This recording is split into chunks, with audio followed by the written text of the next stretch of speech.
So when we're dealing with trees as they get older, we have to consider that, that trees can become more dangerous as they develop some of their old features. This is a slide that my colleague Neville Fay put together, and it's called the hazard versus habitat, or hazard and habitat slide. So there's 20 features identified on this tree that as an arborist, if you were trained as an arborist, you would identify it as a potential hazard. So we have deadwood, we have a crown limb with a large cavity, we have fungal growth on a limb, we have bracket fungi. All these things which we have been trained to look for and say, that's a problem. On the other side, if we take an ecological perspective and we take away the people aspect and the fact that we're worried about parts falling out of the tree, for the tree and for the tree associates, once we start to develop these features, the tree starts to become even more valuable from a habitat perspective. We talk about, in a technical term, saproxylic habitat. Saproxylic is dead wood habitat. And so for every one of these features that we can identify as a hazard on this side, we can look on the other side and find a unique species that needs that habitat to grow. So major deadwood subject to failure. On this side, major deadwood, sun-baked arid deadwood is unique habitat for longhorn beetles. If we go to number 11, scar tissue from old wound. Decay may lead to trunk failure. And 11 over here, scar tissue is providing bark beetles and spiders and other habitat for other species. And so we can't keep every old tree around, but if we can keep more of them around, then I like to think of the conservation of some of these old trees as sort of an arc of biodiversity. If we keep some of these trees around, then some of these species that uniquely can grow here may be able to persist and find their way to the next old tree around. I've been doing a lot of reading about this. One of the things they talk a lot about is old beetles. Some of the rarest beetles that we can find are found in old trees. And I'd been reading about it, and then one day I was working on this tree. It's right in the center of Toronto in Queen's Park. It was an old red oak, very hollow. Everybody was worried about it. And I recommended that it should be kept. Unfortunately, it's gone now. Urban setting, we often find these guys, the raccoons living in trees. Mothers bear their babies. This one's actually right on my office property, and every year the mother comes and has her babies in the tree. And then one day we saw this guy, and I think this guy, if you can see him, that's a raccoon there, I think this was the day after garbage day, and he had a good night, but couldn't quite get back into his cavity. But I always like to say in the urban setting, you know, raccoons are really destructive a lot of times. They get into our buildings, they do a lot of damage. If we have some hollow trees around, then they're going to go and live there, and so habitat is an important part. And then lastly, getting closer to home here. So this is Steve Phillip. Many of you will have heard of him. He's a preeminent researcher working in the sequoia trees, in the redwoods and the giant sequoias. And they do just immaculate research. He's been published in Science and Nature and National Geographic.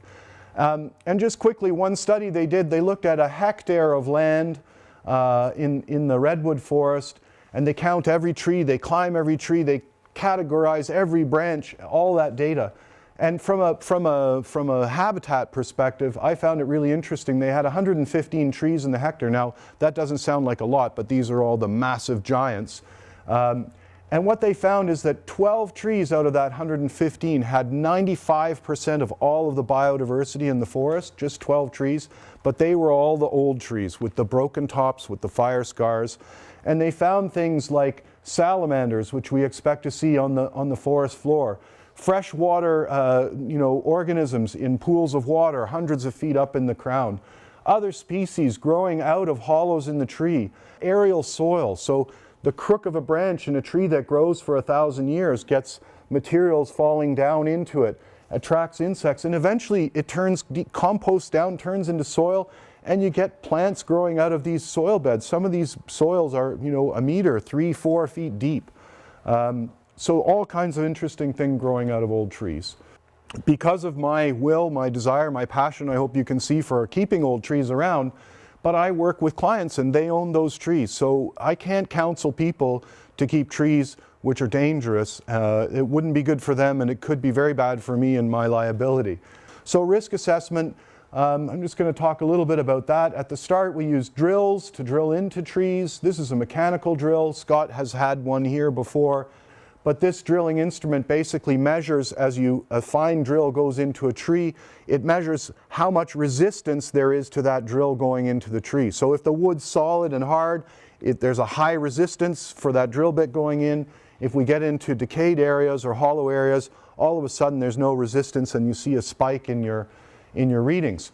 One of the downfalls is that you're actually drilling into the tree, and there are potentially impacts to the tree that can be caused by drilling into it. I got worried that, I'm trying to find out about the safety of this tree because I want to keep it for a long time. If my assessment method might be contributing to the decline of the tree, then that's not so good. We've had a lot of advancements. One tool is sonic tomography, using sound waves to generate an image of the internal decay. Working with that equipment, we can get images, and they're small here, but you see these colored images, and in these colored images, where there's brown, there's solid wood, where there's green, it's a kind of a transition, and where we see these blue and violet areas, that's wood that's either so decayed or hollow that sound doesn't travel through. So we can now, by putting a series of nails just into the inside of the wood, we can get a lot of information with a little bit of damage to the tree, and none of the serious risks of drilling into the center of the tree, which decay may be living in. We also have now engineering-based methods, so the pulling test, basically using a winch and simulating a wind acting on a tree, and then measuring either at the base of the tree if the root plate is moving, so for stability of trees, or with these instruments on the stem, finding out whether the stem has strength in bending. Will it break or not? By happenstance, one of our friends figured out that his next door neighbor was working for NASA and working with some very advanced photographic techniques so that they could determine strains on surfaces without testing the material. So this is like the shuttle, and they're able to use their photographic equipment to detect areas where strains are high, and perhaps detect weaknesses that they couldn't find other ways. So we've done some work where we've tried to use this type of work. We set up a bunch of targets in the crown of a little tree, and we did what's called a pluck test. We pulled the tree really tight and then we released it. So if you watch the video, we pluck the tree, and then you see these lines forming, and those are the longer the line or the darker the line means the more movement. So we can now start to study how branches help to dissipate energy in the tree, but we could thin a whole bunch of branches out and test it again and see if the tree is moving more or moving less. So we can now start to study some of our pruning techniques with methods like this. And then, another use, one of the things that we do with some of our pulling instruments is we measure strains in wood when they're under loading. So we did a little test. There's a scale here, and the 0 means there's no strain. The red means major strain. And if you watch at the very end, just near the very end in this area, you'll see the colors go from here all the way to here just before the branch broke.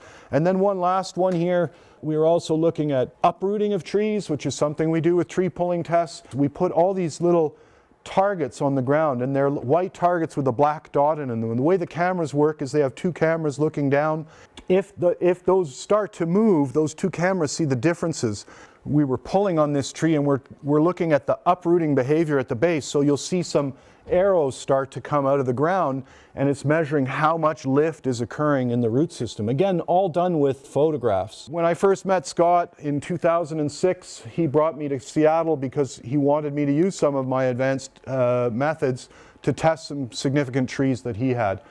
And I got there and I said, well, Scott, one of the deals is you need to take me up a big tree, because I'm from the East Coast and I've climbed all my life, and I climbed big rocks, but I'd never climbed a big tree. This was a Douglas fir just outside of Seattle, and our friend Matt came along, and we used the big shot technique to get a rope up in the tree, and we started climbing up, and I got to the top of the tree, and this for me was really exciting to be way up here. when you get to the top of the tree and you get to look out, it gives you a unique perspective. You know, this was about a 200-foot tree, and I was talking with Scott, and he said, well, I know where some even bigger trees are. We got to go down to Out and About Treesort and climb the boundary tree.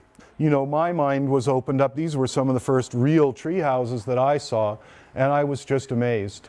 And then we went up to the boundary tree, a big old sugar pine up on the hill. On this day, Michael Oxman, who's right here, was on a tree about, you know, maybe 100, 200 feet away from us, and here, you know, he is standing right up in the top of the tree. So the big tree climbers like to get up on the top and surf right above the branches. You know, that's looking one way over to the other valley. That's looking down here into this valley. And then this is at the top of the giant redwood that we went to see with Phillip. The top was dead, but I'm at about 345 feet above the ground here, and Scott was with me. As Scott said, you know, it's like tree porn for us, you know, and this is like about as good as it gets, going to the top of one of the biggest trees in the world.